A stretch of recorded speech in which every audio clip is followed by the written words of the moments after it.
Perhatikan ilustrasi berikut. Ketika kalian berdiri di depan cermin datar, pernahkah kalian mengamati bayangan diri kalian pada cermin datar tersebut? Mata kalian dapat melihat bayangan yang terbentuk pada cermin datar karena adanya pemantulan cahaya. Pemantulan cahaya merupakan salah satu sifat dari gelombang cahaya. Apa sajakah sifat-sifat bayangan yang terbentuk pada cermin datar? Bagaimanakah proses terbentuknya bayangan pada cermin datar? Untuk menjawab pertanyaan-pertanyaan tersebut, kalian perlu mempelajari konsep pemantulan cahaya pada cermin datar. Mari kita simak pembahasannya berikut ini. Pada pembelajaran sebelumnya, kalian telah mempelajari pemantulan. Pemantulan merupakan salah satu sifat dari gelombang cahaya. Pada umumnya, setiap permukaan benda dapat memantulkan gelombang cahaya yang jatuh pada permukaan tersebut. Apabila pemantulan cahaya terjadi pada permukaan yang halus dan datar, akan diperoleh bahwa pada bidang permukaan yang sama terdapat garis normal, sinar datang, dan sinar pantul.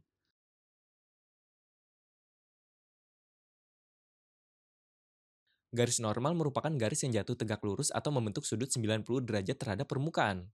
Selain itu, sinar datang akan membentuk sudut datang terhadap garis normal, sedangkan sinar pantul akan membentuk sudut pantul terhadap garis normal. Perhatikan ilustrasinya berikut ini. Berdasarkan fenomena tersebut, diperoleh dua poin dari hukum pemantulan cahaya sebagai berikut. Sinar datang, sinar pantul, dan garis normal berpotongan pada satu titik serta terletak pada satu bidang datar yang sama. Sudut datang sama dengan sudut pantul. Secara matematis, hubungan antara sudut datang dan sudut pantul pada hukum pemantulan cahaya dapat dirumuskan sebagai berikut. Theta I sama dengan theta R yang dinyatakan sebagai persamaan satu. Benda yang mampu memantulkan hampir seluruh gelombang cahaya yang diterimanya adalah cermin. Berdasarkan bentuk permukaannya, terdapat tiga jenis cermin, yaitu sebagai berikut. Cermin datar, cermin cekung, cermin cembung. Pada video pembelajaran kali ini, kita hanya akan membahas pemantulan cahaya pada cermin datar. Pemantulan cahaya pada jenis permukaan cermin lainnya akan kita bahas pada video pembelajaran berikutnya. Mari kita simak penjelasannya berikut ini. Ketika kalian berada di depan cermin datar, apa yang kalian lihat pada cermin datar tersebut? Pada cermin datar akan terdapat bayangan diri kalian. Bagaimana sifat bayangan yang terdapat pada cermin datar? Perhatikan ilustrasi berikut. Secara umum, sifat-sifat bayangan yang terdapat pada cermin datar adalah sebagai berikut. Jarak bayangan objek ke cermin datar atau D aksen sama dengan jarak objek ke cermin datar atau D. Secara matematis, hubungan kedua besaran dapat dinyatakan dengan persamaan berikut.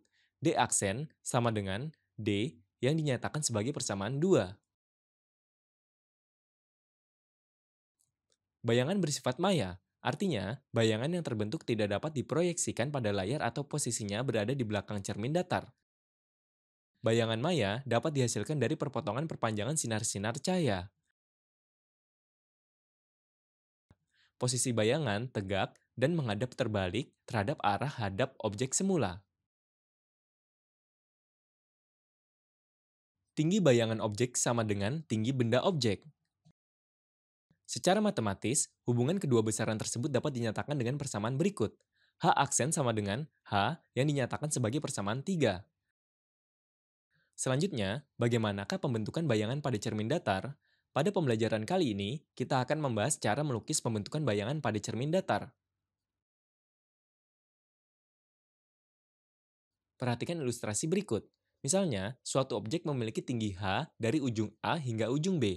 Langkah-langkah untuk melukis bayangan objek tersebut pada cermin datar dapat dijabarkan sebagai berikut. Pertama, buatlah garis-garis sinar datang dari titik A menuju cermin datar.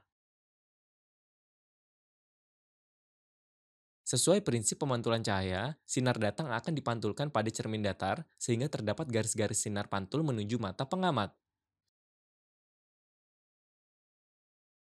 Kedua, buatlah garis-garis sinar datang dari titik B menuju cermin datar. Sesuai prinsip pemantulan cahaya, sinar datang akan dipantulkan pada cermin datar sehingga terdapat garis-garis sinar pantul menuju mata pengamat.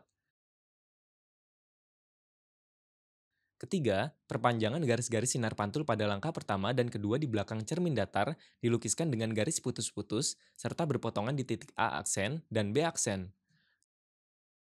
Jadi, letak bayangan dari objek tersebut akan berada di belakang cermin datar dengan tinggi H aksen dari ujung A aksen hingga ujung B aksen. Melalui ketiga langkah tersebut, kita dapat memperoleh kesimpulan bahwa bayangan objek yang dilukiskan memiliki sifat-sifat sebagai berikut. Bayangan objek bersifat maya atau terletak di belakang cermin datar sebagai perpotongan dari perpanjangan garis-garis sinar cahaya. Tinggi objek dari ujung A ke ujung B yaitu H sama dengan tinggi bayangan objek dari ujung A aksen ke ujung B aksen yaitu H aksen.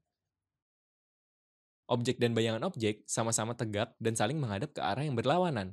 Objek menghadap ke arah kanan, sedangkan bayangan objek menghadap ke arah kiri.